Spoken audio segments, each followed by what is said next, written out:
everyone. In this video, we will continue talking about DRP inside Acumatica and how it works. Last video, we discussed the initial required setup on an item and warehouse level.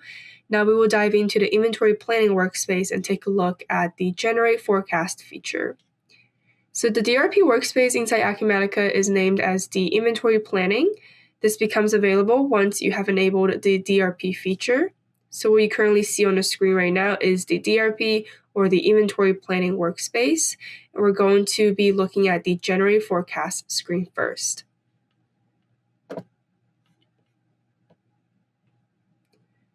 So forecasts inside of Acumatica are expected sales of an item over a period of time.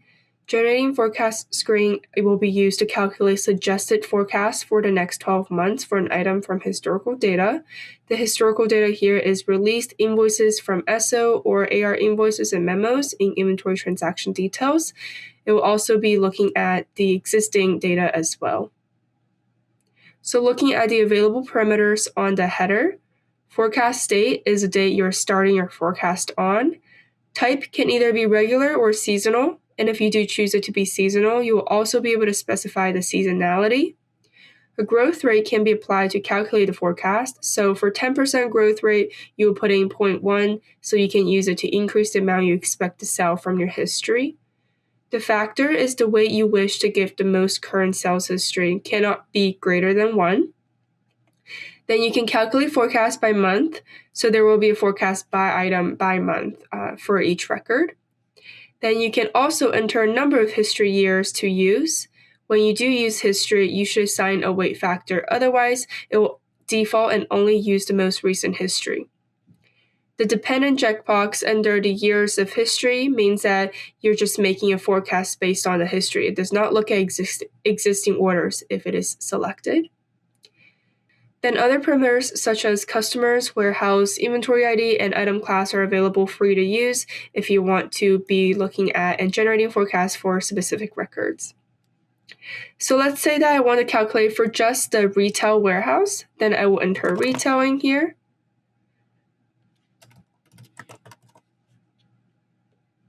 And let's say that I want to keep everything the same. So once you have specified your parameters, what you're going to do is to hit calculate. You will get a confirm process question here if you have not processed any of the previous forecasts you have generated. And I'm going to hit yes because I want the system to regenerate the calculation for me. Let me collapse in the top section so we can see more of the bottom, the records that are generated. And you can see that the only warehouse that the forecasts are generated for is retail based on my parameter. And the begin date and end date is from today until the, next year's day today. And a generated forecast for the quantity as well.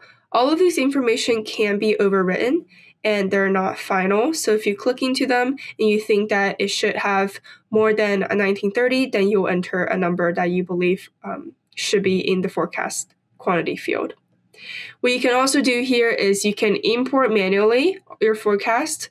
If you wish, you can also export this list if you want to manually edit any of the fields.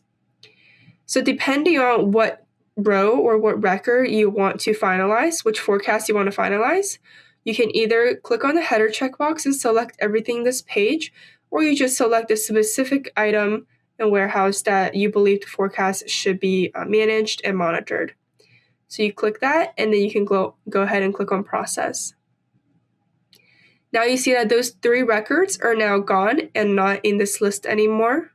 What that means is that the forecast is now finalized, and we can now go into the forecast screen.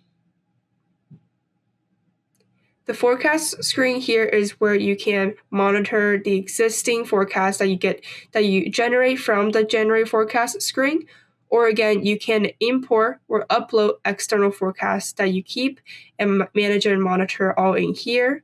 You can also manually create forecasts depending on what item, what warehouse, what interval you want to have for this item. Again, any of the records in this list here, you can override and monitor. For example, interval, you can come in and select one time, weekly, monthly, or yearly. You can change the quantity. You can change the effective dates of this forecast, so the begin and the end date. You can mark any of these active or inactive. If you would like the forecast to be specific to a customer, you can also specify that here as well. So there's a lot of options that you can do with the forecast screen.